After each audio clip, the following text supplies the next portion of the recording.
first start by thanking you for your purchase of our TGT Hip. We're gonna make sure, using our quick start guide, that we put it together correctly and put it on so we can maximize the use of our product.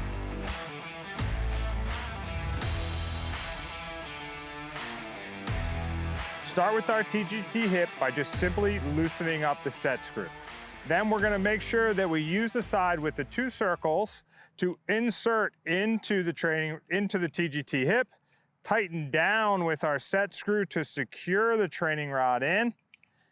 And then what we're gonna do is we're gonna use the little knuckle on top and down. You can kind of see how we can separate the device. So what we're gonna do is we're gonna take the bottom flap, we're gonna slide it behind our belt or our pants. We're gonna pull on that knuckle on the top, holding the training rod in, and slide it down over top of the belt or our pants. This can also then move from our lead side, which as a right-hander, I have it on my left side or my lead side. And our quick start guide, we have it on our trail side. So all we're gonna do now is slide the device off. I'm gonna loosen up the set screw. I'm gonna take that training rod, slide it out, and slide it right into the opposite side of our TGT Hip.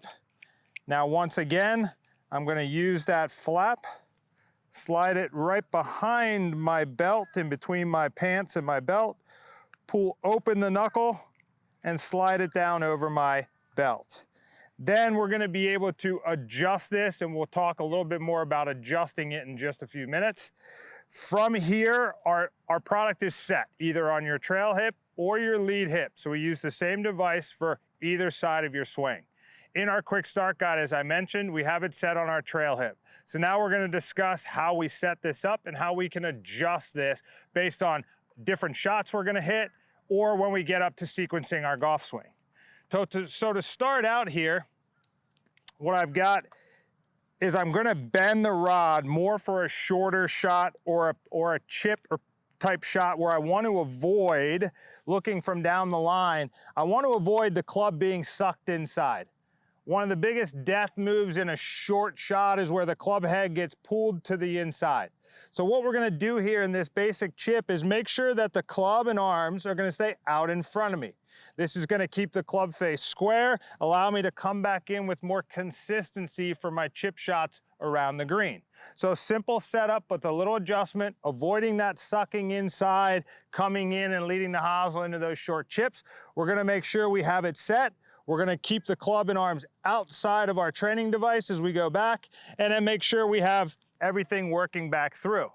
Now as I go maybe into a little bit more of a pitch shot, once again, this is very similar. It's gonna help us at the takeaway. It's gonna help avoid sucking the club on the inside, rolling open on the takeaway, and now it's gonna also be helping our sequencing coming down, getting those arms back in front, ensuring a more consistent dynamic strike at impact for more consistency and the distance out of your wedges. So I'm gonna bend it back now, get it to about that parallel, kind of this old alignment stick drill here, where as I go back, once again, if I start sucking the club inside, I'm gonna make contact to the training rod, giving me the feedback. I got the hands and arms too far inside on the takeaway. If I take it back, I can keep the club and kind of hands parallel to the training rod, or some people even like to take it back where the club head's a little outside the hands and we have a little visual and tactile feedback.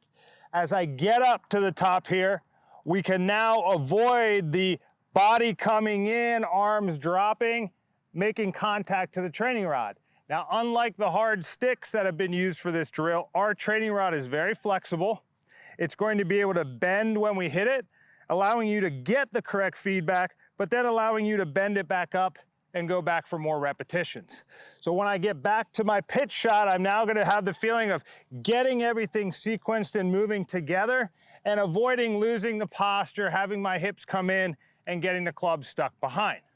As we start to move into our full swing, this is where we have a lot more adjustability, and we wanna make sure that this is set up custom to your golf swing. So for a lot of our good players, they really exaggerate trying to feel the body kind of staying in posture on the downswing, allowing the hands and arms to get back in front. If you're someone who has a tendency from the top to start with your hips too early, this is gonna be a way for you to figure out where you're at now, being able to set the rod where you want to be at, so you're saying this is where I'm able to find success. If I do it incorrectly, I'll make contact. And then we're able to adjust it, make it harder by moving the training rod more forward or towards your target line. We can also make this easier by simply just popping our training rod out, going into the back side of the training device. Now we're able to set it in a much easier position here. For those of you that are real spinners in the golf swing, you're gonna have a hard time using a stick that's parallel out in front. You've got to start where maybe that stick's a little more parallel to your back pocket. As you keep getting better, increase the difficulty by bending it forward, eventually getting to that point where you're able to pop it back out and go back up into the front and set it here. The training rod allows for adjustability. It allows you to grow in your swing. It gives you correct feedback. It allows you, the player, to analyze what you're doing out there on the range.